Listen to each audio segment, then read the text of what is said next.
Do you ever run into a situation, and maybe it's from overdrawing or something like that? I used to every now and then run into it. I haven't recently, but you'd smoking a cigar. It's in a like 70%, 72%, whatever humidor right out of the shop, and it feels like you're getting kind of a steam bath in your palate. You know, it's like blasting hot steam at you. Yeah, It's just you ever get that out of a cigar that's too humid? For a while, I yeah. wouldn't. I kept everything in the mid 60s because I didn't like that. I didn't like the draw being too tight. And for the most part, I'm finding I'm kind of inching back up towards 70 on a lot of stuff. And as long as the humidity remains consistent, you give it some time, let it adjust. It's generally you'd be surprised at how humid they can be and still draw all right. So it really depends, and burn okay too. You know, I over the years, I think I've gotten tremendously lazy in how I maintain my cigars. Like way back when I set up all my coolers, I bought a whole bunch of beads, several pounds. I think I set one cooler up at 70 and all the others were 65. And now that they're all sort of full to capacity, and now I'm finding that I'm putting things in like the humidipack bags and things like that, or tossing like a water pillow in a bag to sort of maintain. I'm just kind of grabbing whatever's available most times, and I'm not really paying too much attention to whether I'm picking up a 65% Boveda pack or a 70% Boveda pack. And I've had pretty good luck. I haven't had too many cigars that were really an issue. Some lines have a tendency to be problematic when they're a little wet, and if I know that cigars it may be problematic, I might shift it to something else. But for the most part, my cigars are just whatever I pick up. Is what I'm sorry, what? It's just whatever I can pick up at the Oh, cigar shop, whether it's 65, 70% Boveda packs, just whatever's convenient. I thought the camera froze for a second. I'm like, whoa, I should have been paying attention. No, I am the same way. I have been a little lazy about it. I'm focusing more on consistency than specific levels of humidity because I find as long as the tobacco in the cigar is consistently humidified, it's all running the same level of humidity. It's usually going to burn well in most cigars. The problem I run into is if I smoke something too soon out of a shipping box, or somebody's carrying something around their shirt pocket, and it's a hot event, so they got a bunch of boob sweat, and the lower end is all wet, or the top end's all wet, and the other half's all dry. And yeah, that's when I run into issues. I mean, I run into dry issues. I run into issues with keeping it lit. I mean, it's consistency. That seems to be the key. I mean, more than anything else, this. I mean, there probably is a magic level of humidity. Like the Oliva Serie V, isn't it supposed to be stored at a higher humidity? They recommend it, don't they? I thought they recommended a specifically higher level of humidity for the Serie V. At least when it first came out, than most other things. I seem to remember 70 or 72, maybe? Something like that. I heard crazy stuff. And maybe it was just people, talking on the forum, and you never know, on the forum who's doing what and whatever. But I heard people talking about up to like 75%. Just sounds like madness to me. But, if it draws, I mean, and, it doesn't taste like getting a jet of hot steam in your mouth. Hey, more power to you. And a lot of times it's not just the draw; it's keeping the cigar burning that can become an issue when they get too wet. Yeah, that too. Sometimes those wrappers, I mean, if they're really thick, it's you gotta store them a little drier. I mean, for them to burn properly. So you mentioned you're using Boveda packets more often now? Yeah, like if I order something from, say, Mike, he'll package them up with like little Boveda packs, and I'll recycle them, put them in little plastic bags that I buy. You go to a cigar shop, you buy 5 cigars, they stick them in that heavy Ziploc bag. I'll reuse that Ziploc bag, toss in the Boveda pack, and I'm good to go. Or if I'm at a shop and I know I'm running low on humidification devices, I might pick up just a humidipack or a Boveda pack, whatever they've got. I may even pick up one of those water pillows if need be. I found, and I'm kind of taking a shine to them, that they seem to be along the lines of consistency. they seem to be the best at consistently putting out humidity and maintaining it, which surprises me a little bit. I've had some trouble with beads lately where they seem like they dump the humidity really quick. So I've been transitioning towards that, and I find that's pretty good. I've actually found, and I was looking around online, that you can recharge Bovita packs if you do it right. Hold on a second. I actually have a little mini lab down here. Kind of keep it in the sun. And what I do, and this is interesting. This is going to be great for cheapskates like Mike, being night rid. I've got a Tupperware thing, a lid. I put water in the bottom. I put a little I don't know, some sort of a plate or whatever, enough to keep it out of the water. And you close that up, and this thing was just bone dry. Now it's just squishy. And I find that they work, and you're not supposed to. You're supposed to just keep buying them, but I find that they work for at least a couple of recharges. So I've been doing that. I thought that was kind of neat. Some guy, I think he wrote, I don't know where he is, but he had some other system where he was using a bag and a paper clip or something like that. And I'm like, no, a little bit of sunlight to get the humidity up, you get a little bit of heat, and it circulates. And you recharge them and they work. I mean, it's a good product. I know they don't recommend you do that, but hey, it's for the big ones especially. It's like they're $4 a pop. Well, maybe use it a couple of times. It may diminish in quality. At some point you're going to probably need to throw them out. But I mean, I think that's one of the coolest tips, one of the coolest little MacGyver-esque cigar hack deals I've seen in a while. So I've been doing that, and I've been throwing them. So I've been kind of building up my supply of them. I just throw them in everything. I still have beads, but I just throw those in, various places. And when I see that they're dry, I go recharge them. So I think it's kind of a neat thing. I don't know if you've ever tried that. Have you? No, but that's genius. I mean, I can't tell you how many I've had that have started to get dry and hard, and I've thrown them out. I mean, how dry can they get before you're kind of past the point of no return? Well, I experimented with the first couple I did, and they were brick hard. They were lost them or left them in a humidor, found them just hard as a rock. There's just, because they're not, if you keep it even in a properly humidified humidor, they're not going to recharge in there. There's just not enough humidity. I think you need like something in excess of 80, 90% humidity, or probably 100% humidity. You don't want to get them wet. You don't want to actually soak them or anything. That's a bad idea. I think you do that, and you're basically going to ruin it. But I've seen them rock hard and come back and be decent. I don't know how that affects the lifespan. If they may be less accurate after each recharge, but they're close, and that's the point. You're not going to have perfect exact humidity throughout a humidor. Typically, I mean, there's going to be little variations. It's going to be a little more humid where the humidipack or your beads or whatever are going to be a little drier other places, and that's just how it is. But close enough. Yeah, and still seemingly pretty consistent. Well, a lot of times when I use those, they're not like my sole source of humidification. So if they're off a little bit, it shouldn't lead to any major issues. So, I mean, I think that's genius. Thank you. Yeah, I thought you'd appreciate that. So there you go. That's your frugal tip for the day from me. I thought that was great. I mean, because I like the concept of humidipacks. Like I like the concept of beads. The problem with the humidipacks is I'm like with air filters and everything else. I hate things you have to keep buying and buying over again. You use it once, throw it away. Use it once, throw it away. That sort of thing. On the next video, I'm going to discover how to reuse a disposable camera. That would be cool too. I bet you can. I bet you somebody out there's figured out how to do it. That was the big appeal to those water pillows that I get every now and again. When they dry out, you just dunk them in water, and they suck up the water, and you're good to go. They're recharged. You shake them off, and you're rinse and reuse. But the downfall of the Bovita packs was they dried out, and you had to throw them out. So that's great.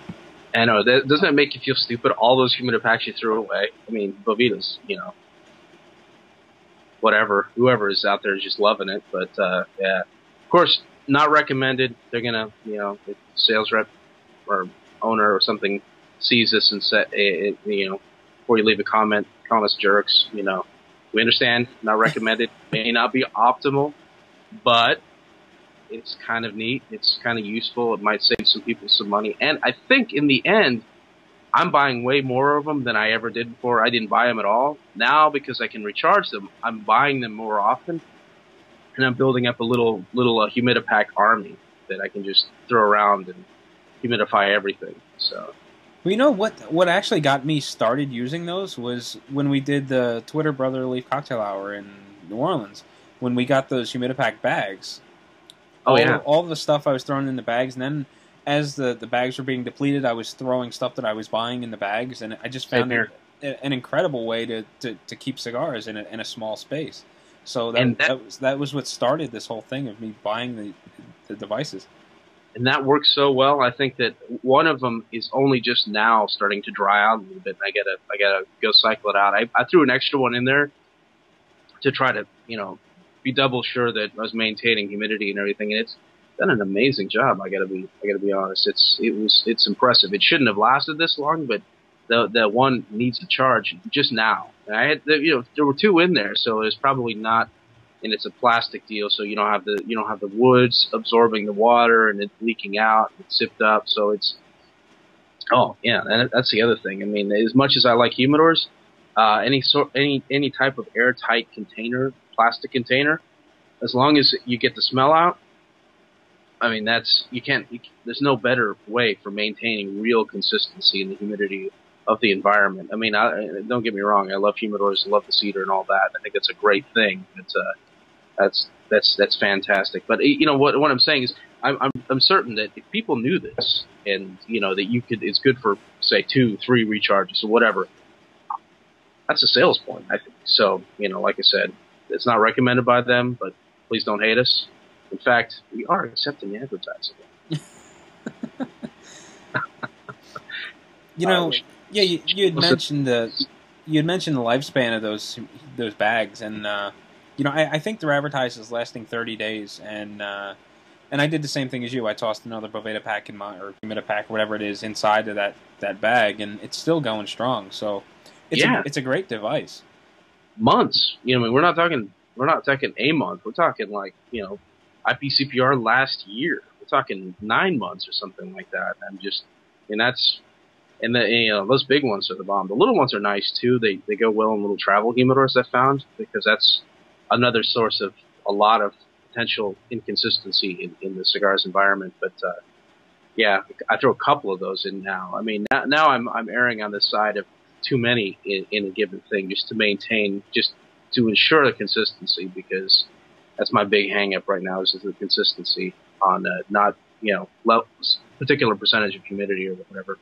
Well, what are you using for a travel humidor? I remember, don't you have one of the big Zycar cases that that carry like 20+ cigars? Or do you also use the smaller ones? I have I forgot. I got a big one. I need to double check that the humidipack in that's working properly. I have one that does like 80 or some just ridiculous number that I picked up somewhere. I think I got it from Cigar Man, actually. Pretty sure I got it from Cigar Man back in the day. I also have a 15, and a lot of people like to give out. This is another interesting thing I found. A lot of people like to give out you go to an event, like went to the, what was it, not Cigar Fest, but the other one. The Expo. The Expo, there we go. Sorry, famous. The Cigar Expo. And they gave, we got a $5, and I've been carrying that around forever. I find, though, I think the best size is the size that I don't see as often given out in events. I don't see it as often for sale, I don't think. But there's a 10 count. The 15 is too big. The 5 is great, but it's like, I'd like to have another cigar or two, The 10 is just ideal. So, but I carry those around. I have a couple of all sizes except the 10, which seems to be really the size I want, but it's the one I don't have. I actually have a 10. I don't carry it very often just because it's kind of bulky. But if I'm running out, just for the day, I usually just grab one of the small one that we got from Cigar Expo. 5 slots. But I mean, they're kind of small to be putting like a Boveda pack in. Do you just use the internal humidification device, or do you have something crafty going on to to No, manage I'm humidity? using the little Boveda Humidipack deals. I throw a couple of them in, and as long as you don't have, you're not carrying a bunch of 6x60s, there you got the wiggle room in there. So I throw a couple of them in there, not the big ones. The big ones, I think, I'm always worried that they're just going to rupture when I close it because they're so thick when they're fully charged. So I put the little ones in there, and they seem to do a pretty good job. I did do, almost all of them come with a little green floral foam, and that does the job. But the thing is that just dumps. I mean, it's like dumping a bucket of water in there. I mean, it leaves the foam as quickly as it possibly can, and you wind up with cigars that are like, 100% humidity on one side, and maybe slightly lower on the other, and they draw terribly, or if you just put something in. So if you're using the same level of humidity in whatever humidor you have, and use these packs at the same level, ideally you're taking it from one environment to another that's the same. It's going to be consistent throughout, ideally, but there's no way of ensuring that with the floral foam. So that's where you run into cigars that are burning, really cockeyed, or they go, they burn fine for about halfway, and then you can't burn them, or vice versa, or whatever. So usually, what I'll do is I'll make sure I load it up with 2 smaller cigars so that I have room at the bottom, and then I'll just like lay a water pillow in there. Oh yeah. But I didn't even think about taking one of the small humidipacks and just laying it on top. That would definitely work. The one thing I don't like about those units, the floral foam, is that I can't charge it and then leave. Because what happens if I add some water to the floral foam unit and then close the lid, when I open it again, the cellophane of the cigar directly under it is literally wet. Actually, there's water on the cellophane. So I don't like putting naked cigars in there, especially not in the middle slot. And, I've gotten crafty with those. I've popped that thing out and cut the foam away and put one of the small RH pucks from Cigar Me in there. It's too big. It kind of crushes the cigar. But, I've tried all different things in those things. But, the water pillow or the Boveda pack seems to be the way to go. Yeah, and the thing with the water pillow, I liked those before I started screwing around. Well, before I realized that I could recharge the humidipack. I use that interchangeably. Boveda does humidipack, right? Is that the same thing? I'm not sure, but I think so. I'm using it interchangeably. I'm hoping I'm not doing something wrong here, but I never really thought too much about it. But yeah, with the pillows, I like those because they were rechargeable, but they suffer from some of the same trouble that the floral foam does. I think that they dump the humidity. And also, I found that if you're using the same one I'm using that has a little baggie in it, I find the baggie sticks together. They get moldy. The bag sticks together because of the humidity, and then you don't have any of it escaping.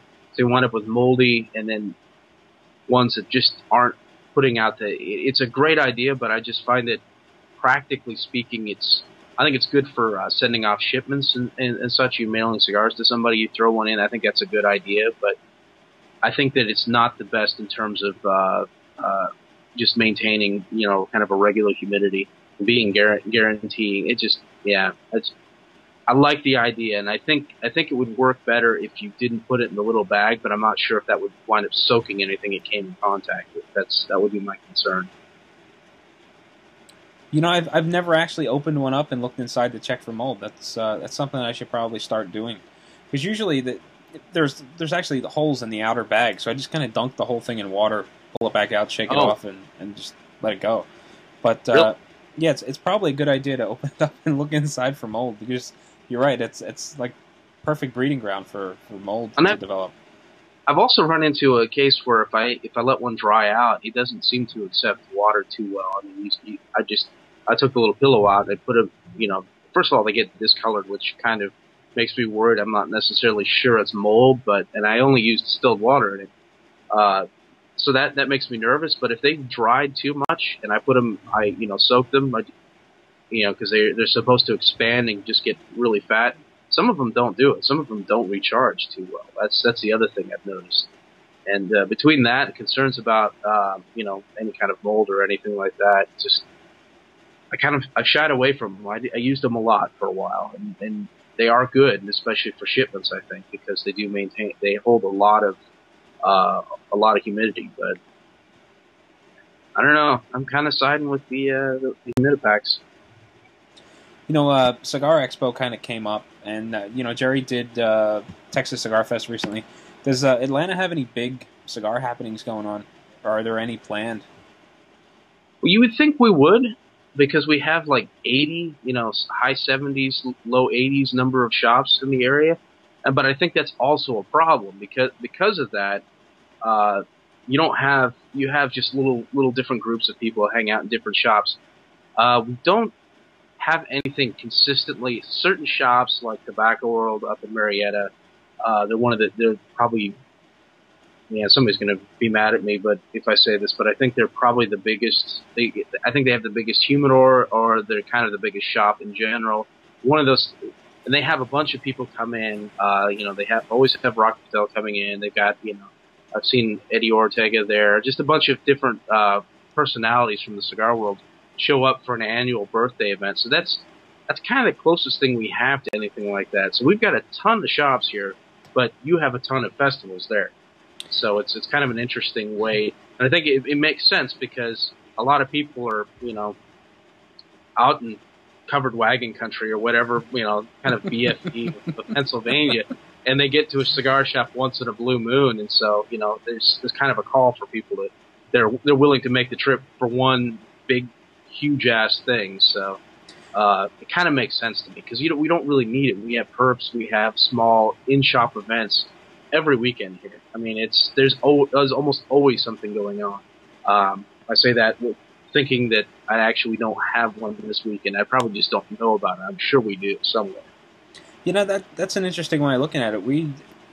It's just the shops in this general area are kind of spread out, and you've got to get in your car and drive a little while to get to them. So it does make sense as to why we have these big festivals. We have the two, Cigar Fest and Cigar Expo, and even just general store events. We don't seem to have very many of them. I don't know that maybe they don't draw enough. In a lot of shops, they kind of spread them out, so there might be 2 months between events. So actually seeing a manufacturer at a local shop in this area is it's a rarity. I don't think I've ever seen a manufacturer at a local shop outside of Cigars International, Famous, or if the shop owner is a friend. For instance, Top Shelf Cigars, the owner, Jim, is a friend of Jose Blanco. So once a year, Jose Blanco might stop in, and that's about the only time you're going to see a manufacturer. So I guess we don't have that, that dense cluster of population and cigar buying power to see that kind of stuff. Yeah, I think that's it, because you have a shortage of actual proper events. People are more likely to,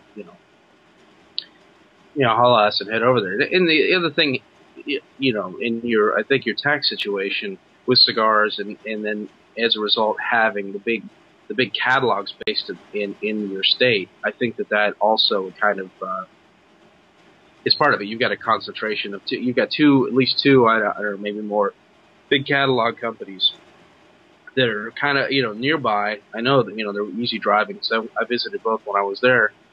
So they're going to have they're going to have competing events, and they've got the deep pockets to pull it off, and you have one, then you got to have the other, because they're like, well, these guys are doing it, we got to do it too, Mm-hmm. So. I'm really surprised that we don't see Holtz doing a big event, because they are another big distributor in the state, and if I don't know where they rank in terms of sales, but I would think they're in kind of like the top 5, and you really don't see much from them. They do have manufacturers come by, but it's an hour or better drive to Philly, so I don't tend to go very often. And when I think about it, that that area, in addition to having the big catalogs there, I mean, it's also a lot closer to other big areas. You get the whole Northeast there. people are gonna be willing to drive down. I mean, especially you've got New York where you can't hardly smoke anywhere. So I mean, people are gonna come down to stuff like that. And whereas I mean, people aren't gonna most of the time aren't gonna drive up from Florida to attend an event in Atlanta. So it's just we're a little more spread out down here. Not Pennsylvania, I did drive through it, so it is pretty spread out. But I think that area isn't too far from some bigger population centers. And you correct me if I'm wrong. No, you've got Cigars International and Famous, which aren't very far from one another, and they're both relatively close to New Jersey and New York. So there's a definite draw, or not so much a draw, but definitely an easier drive than across the state. And you've got, I mean, Hayward's got the fridge full of wine coolers too. So I mean, there's that. I mean, that's kind of a big attraction. Get some Bartle and James action happening. Oh, God damn, man! From miles around.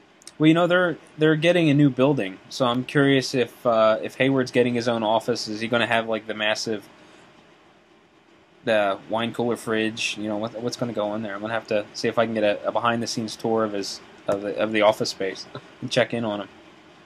Yeah, that would be good. I'd like to see each shelf and what he selects.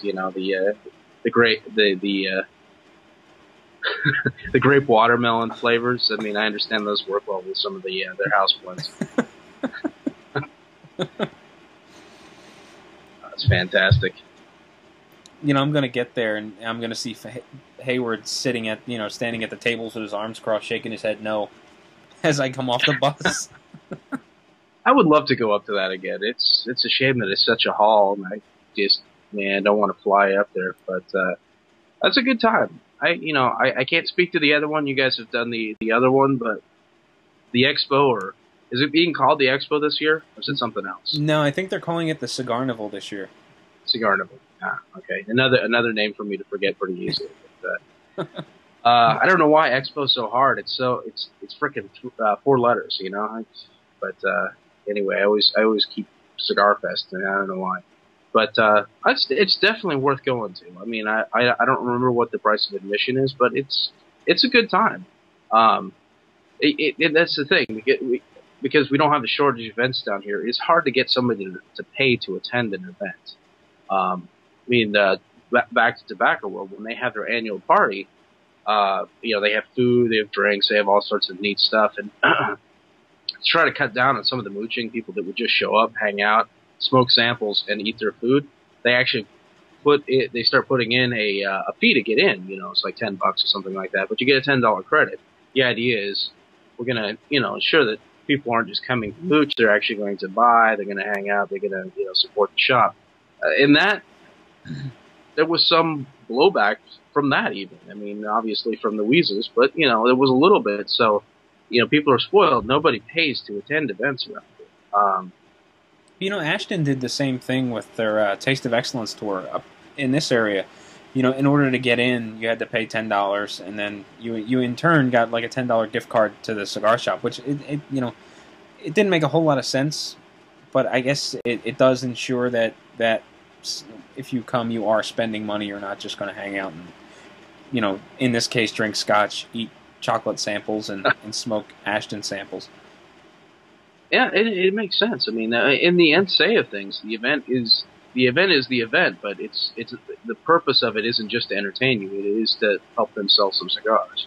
So, I mean, and with any of those things, if they know you and you're a regular customer, I'm sure you don't have to worry as much about it, but or they don't worry as much about it. But yeah, so I mean, the fact that we have tons of events. They're all free. We have actually had some big herfs. We have every couple of years, or not every couple of years, but whenever there's we got a fellow named Bill in the area. Whenever there's a full moon on a weekend, Friday, Saturday, or sometimes Sunday, he has a full moon herf. So a couple of times each year, they're typically some of those, and that's a big deal. I mean, you buy raffle tickets for that, and you give cigars to the troops. So there is kind of a fee for that, but it's really not. It's something that people overlook because there's just the raffle's crazy, just nuts. Just tons of stuff being given away. It's just unbelievable. The guy does for a guy that just hangs out, smokes, his retired guy, he puts together a pretty mean event. And it's if you're in the Atlanta area and you haven't been to one of those, you need to check that out. It's a number of them have definitely been worth driving in from out of state, and some people have, I think. Well, with the number of events that you have, do you see the same specials over and over again, or do you see a variety of things? For us, when there's an event, it's generally the same thing regardless of the store. Buy 3, get 1 free with very little variation. Yeah. People add on to it. Some people do raffles. It really depends on the vendor. Sometimes they go crazy if you buy a box, but that seems to be about the standard. Buy 3, get 1 free. I mean, that's pretty much. I haven't been to a lot of events where that wasn't the case. I've seen some that's buy 2, get 1 free, but that's pretty rare. Well, speaking of getting free smokes, what was it, Nestor Miranda Day is coming up again? Do they do that? Do you have a participating shop up there for that? Well, you walk in, you buy anything, and Nestor Miranda is going to give you one of his cigars. I think it's an Art Deco or Robusto, I think, or a coffee drink. It might be, but was it 2 years ago that they did the first one where they gave away the Dano, or was that? Because I don't remember one last year, but I remember getting a Dano from my local shop, and I thought it was a great concept. It seemed to go over really well, but this last time, just like with the Aurora 107, it looks like they only have certain retailers that are going to be carrying it. Besides, like that first time around, it seemed like any shop that carried Nestor Miranda got the stuff. This time around, it seems like only certified retailers, and I don't have one really close, so I'm probably not going to get in on the free Nestor Miranda this year. Yeah, because I call it, I kind of like a weasel day. I go on a tour day weasel where I just go from shop to shop, buy a cigar, get one. One year I was kind of doing. I didn't really have an entourage doing it, but we kind of compared notes after the fact of places we went. So it was. But I think you're right. It wasn't last year, because last year the Dano 2010 came out. The original Dano, I believe, was 2009, and I think that's when it was. So, it's. I don't think that and I'm a little surprised that they're doing it again. I mean, the idea makes sense. It definitely gets cigars in the hands of people who might not smoke it otherwise. But I wasn't sure they really needed to, because I mean that kind of I think they got their cigars in a lot of hands, got people's attention, so maybe they're trying to do it again. I kind of figured it was a one-time deal, because I mean really you're just giving away a ton of cigars. I mean I know it probably will help sales, but I'm not sure how much. That's got to be a little expensive. Yeah, and when they did that first one, that Dano is not a small cigar. That's a lot of tobacco that they were giving away, and it was amazing when that cigar was handed to me. I was like, wow, they're giving this away, and I don't even have to buy a Nestor Miranda. I can buy whatever I want. It's pretty incredible.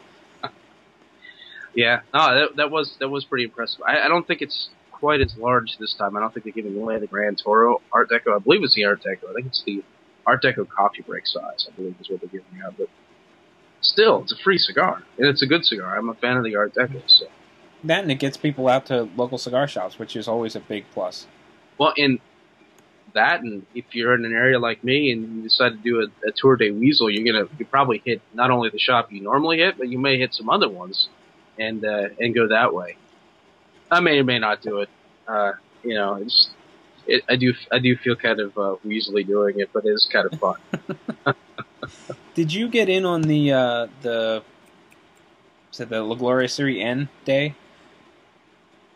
I guess Mike was telling me about it. I guess he got a coupon out of Cigar Aficionado, and then he turned that coupon in for a free sample. I don't know if you could print it out online, or if you could only get it in the magazine. But I remember reading about it, but I didn't participate in it.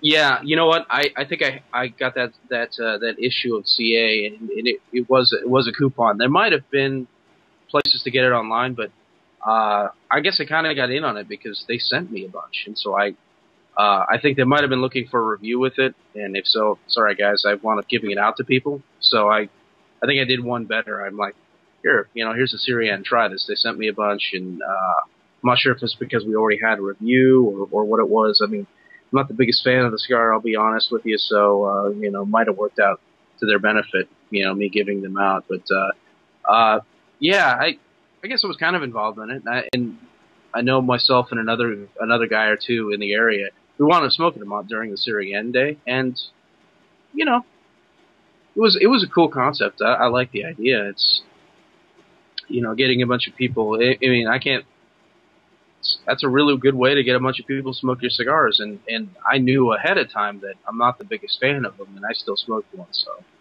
Yeah, I didn't participate. I wanted to listen in on the live stream that they did.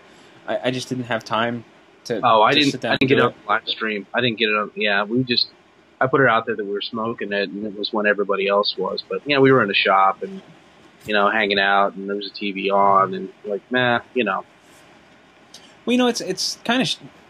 I guess I equate like General and Altadis sort of like I do Anheuser-Busch. They're coming out with a product, a mass-produced product to sort of work for the masses, and like Budweiser, it's a decent product, but it's not something that I go out looking for.